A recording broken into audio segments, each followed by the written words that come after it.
kodrati manusia itu melahirkan perempuan. Sudah hukum Tuhan itu. Gak bisa lagi. Jadi kodratnya wanita tetap dijaga, tapi kesempatannya untuk berkarir sama dengan laki-laki. Tidak dibatasi. Kristina mau jadi presiden ya silahkan. Mau jadi gubernur ya silahkan, belajar yang bagus, nanti bersaing. Nggak dilarang kalau jadi gubernur. Jadi camat tidak apa-apa, jadi bupati tidak apa-apa.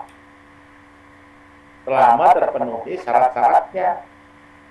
Nah, tapi jangan lupa, Anda adalah wanita yang harus nanti menyambung kelahiran anak. Nanti mentang-mentang jadi bupati terus tak mau aja melangsungkan kehidupannya sebagai wanita, repot. Nah, itu namanya kelewat, sudah over, nggak tahu batas-batasnya. Kesempatan silahkan, tapi kewajiban sebagai wanita itu tidak bisa diganggu-gugat. Salah satu adalah wanita itu melahirkan. Permisi Pak, mau Ya. ganggu bentar. Ini teman-teman minta di ACC Pak. Kenapa? Teman-teman mau masuk Zoom Pak, tapi belum diterima Pak. Gak ada meet-nya nih, gak ada, gak muncul. Mana? Soalnya di grup mereka ribut-ribut mau masuk. Gak ada. Apa yang mau saya sosmed? Orang gak muncul itu. Gak ada. Biasanya muncul di sini, admit. Gak ada.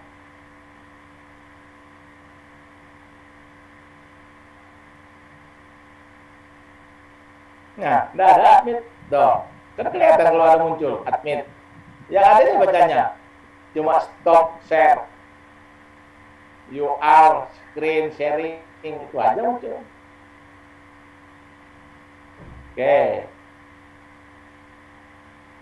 Ukuran kematian.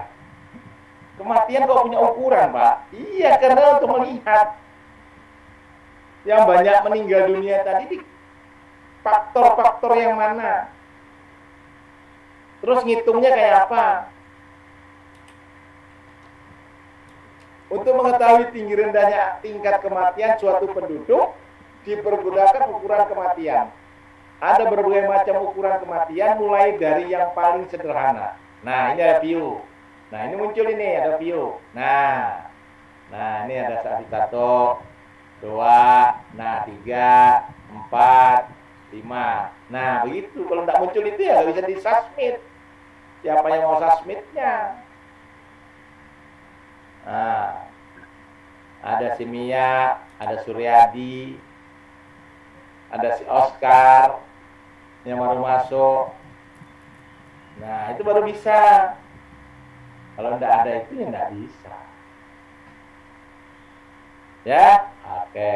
Sambil kita submit nanti kalau ada lagi. Masih ada Oscar-nya, masih ada yang lain sudah. Oke. Biasanya berbagai macam ukuran kematian yang dipakai sekaligus guna mencerminkan keadaan kematian penduduk secara keseluruhan. Hampir semua ukuran kematian merupakan suatu rate atau rasio. Rata tulisannya. Atau rasio. Nah, di atas submit lagi. Ya. Rate atau rasio. Rate adalah merupakan suatu ukuran yang menunjukkan terjadi sesuatu kejadian, misalnya kematian, kelahiran, sakit, dan sebagainya, selama periode waktu tertentu.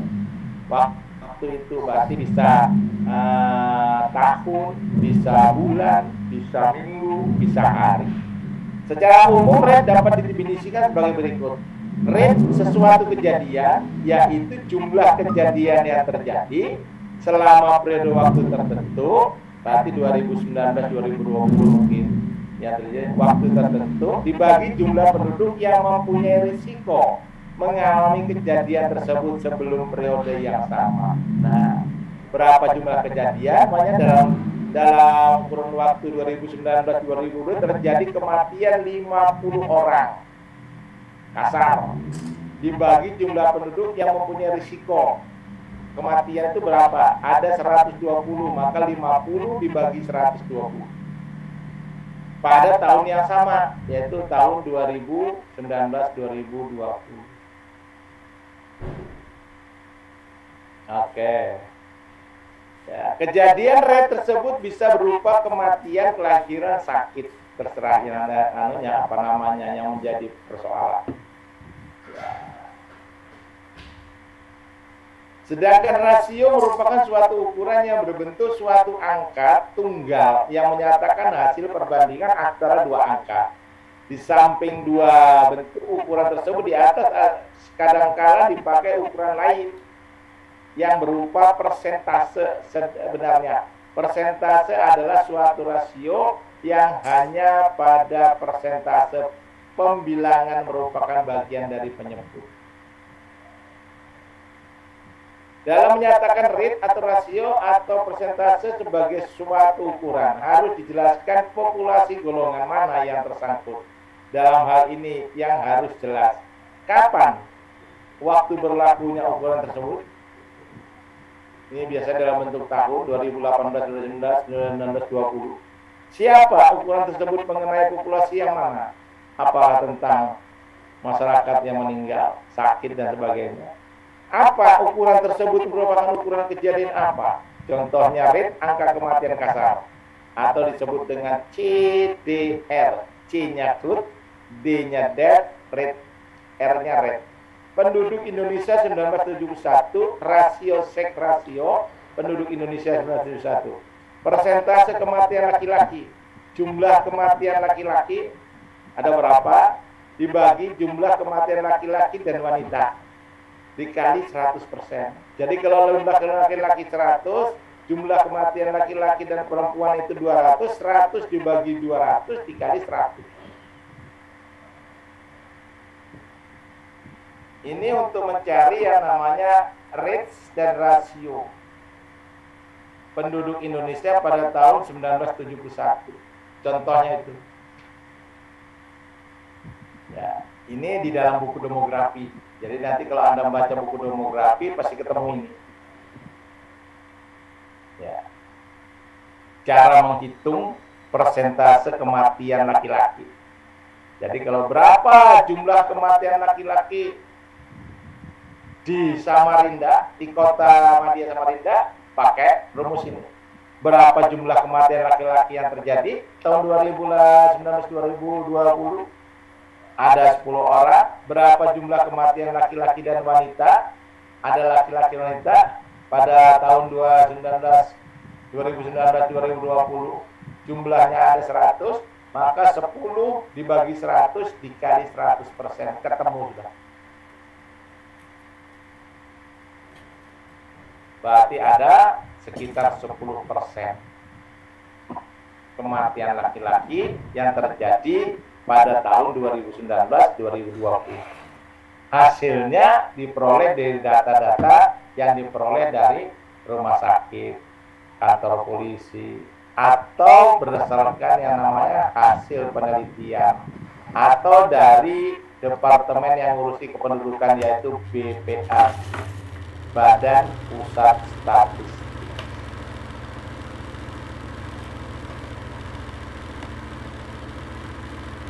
Oke, kita lanjut lagi. Angka kematian kasar, ya, beberapa angka kematian yang sederhana, yaitu angka kematian kasar crude death rate. Angka kematian kasar adalah jumlah kematian pada tahun tertentu dibagi dengan jumlah penduduk pada pertengahan tahun. Dengan rumusnya adalah CDR D per P dikali K. CDR. CDR ini kepanjangannya crude death rate. Sama dengan T per P dikali, ini ada titik. Titik ini lambang statistik kali K. D itu jumlah kematian pada tahun X 2019.